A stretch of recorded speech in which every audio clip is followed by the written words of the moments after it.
டேய் யாரா நீ? கேண்டீன்ல கடன் வச்சிருக்க, பொண்ணுங்க நகையெல்லாம் வாங்கி அடகு வச்சிருக்க, பயங்கரமான ஆளா இருக்கியே. நீ செலவு பண்றதுக்கு அப்பாவுக்கு ஹார்ட் அட்டாக்னு சொல்லிருக்க. எப்படிதான் மனசு வந்துச்சோ? மீனாட்சி, அவர் சொன்னதெல்லாம் சீரியஸா எடுத்துக்காத. அவரு சும்மா காமெடிக்கு பேசினாரு. ரீசன் சரியா சொன்னதானே நம்புவாங்க.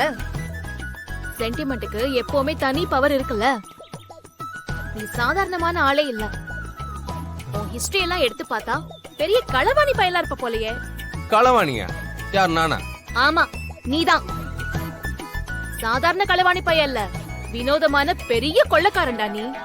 கொள்ளைக்காரன்னு முடிவே பண்ணிட்டியா? சரி, இதுல எங்க இருந்து வினோதமான கொள்ளைக்காரன் வந்தது? ஆ, குறி வச்சு பொண்ணுங்களா பார்த்து ஏமாத்திருக்கல, அதான். பொண்ணுங்க பாவம் ஒன்னு சும்மா விடாதுடா. என்னத பண்றது? பசங்க யாரும் கம்மலு மூக்குத்தி போடுறது இல்லல்ல. அது மட்டும் இல்ல, சென்டிமெண்ட்டுக்கு பசங்க மசிய மாட்டாங்க, பொண்ணுங்க தான் ஃபீல் பண்ணுவாங்க. ஓ, இந்த ஐடியா வச்சுதான் எல்லா பொண்ணுங்க கிட்ட இருந்து நகையை வாங்கி ஏமாத்திருக்க. என்ன தாலியை கட்டி ஏமாத்திருக்கல்ல? அதுவும் இதுவும் ஒண்ணா?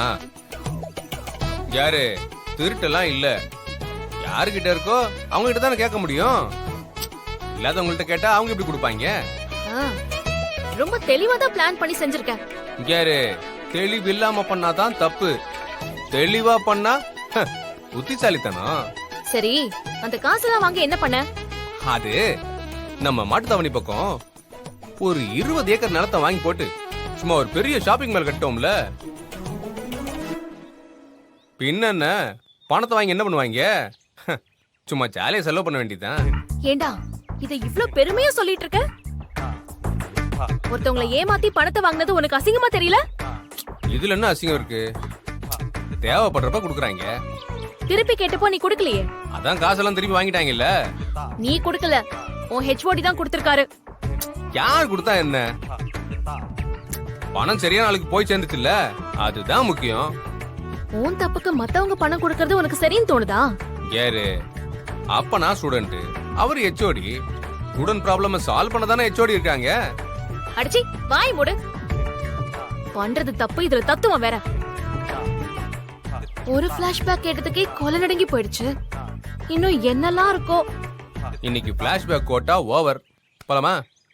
முதல்ல போய் வண்டி எடுப்போ. சரி, உத்தரவு மகாராணி.